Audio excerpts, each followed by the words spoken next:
We live in a day where it seems like every storm is deemed the worst ever. I mean, just turn on the news, disaster, crisis. They're breaking all the records and going off all the charts. Here's the thing, Jesus told us in Matthew 24, Luke 21, that disaster and crisis was going to increase. Famines, earthquakes, wars, pestilence.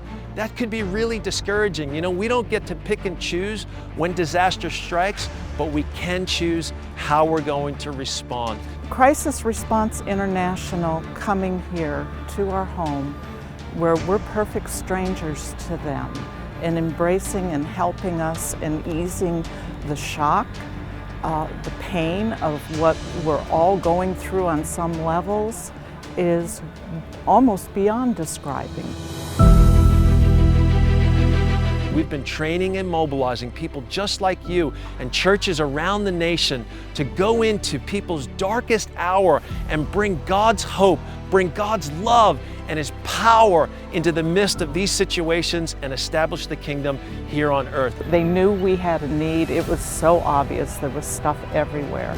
I had saints with chainsaws and arms to give us hugs. I pulled up in the driveway the day after the storm, expecting maybe 5 or 10 people to be helping, and there were 40 to 50, I don't know, I'm getting the goosebumps as I say it, people that I didn't know, picking up sticks, using the chainsaws. It was unbelievable. This is why we've trained over 10,000 people to go in moments of crisis to help when people really need it the most. It was really only the second time I ever cried after this had happened. It was really overwhelming to see people that I don't know and they wanted nothing from me, that they just left their lives to come here to help me and my neighbors. If you have a heart to minister to people in the midst of crisis, to bring worship and prayer right into people's darkest situations, this is the place for you to volunteer. I've been volunteering with Cry for about 4 years now, and I've been on probably about 30 deployments, and I see the Lord do the same thing over and over again, and you never get tired of it when the Lord is doing it, do things that we could never do, and it just captured my heart. Once you see it, you can't get enough.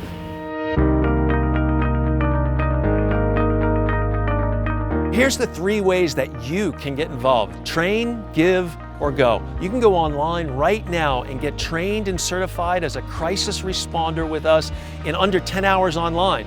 Or you can make a request to host a training, a one-day training event in your city where you can train your entire church. We need partnerships with the local church so we can work together, join hands, and see God's love and power break in your community when disaster strikes. One of the biggest things that I noticed in partnering with Cry is this. I got to watch my staff step into roles and discover for the very first time areas of passion that they've got in their hearts.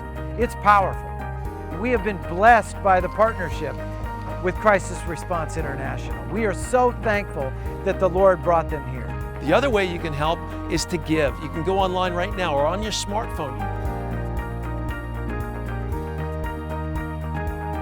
Typical disaster deployment takes about $20,000 to $30,000 to be able to mobilize, to be able to bring food, water, precious resources into a situation like this. If someone wants to invest in something that is going to give people the help and support and comfort, the comfort was amazing, then they couldn't put their money in any better location.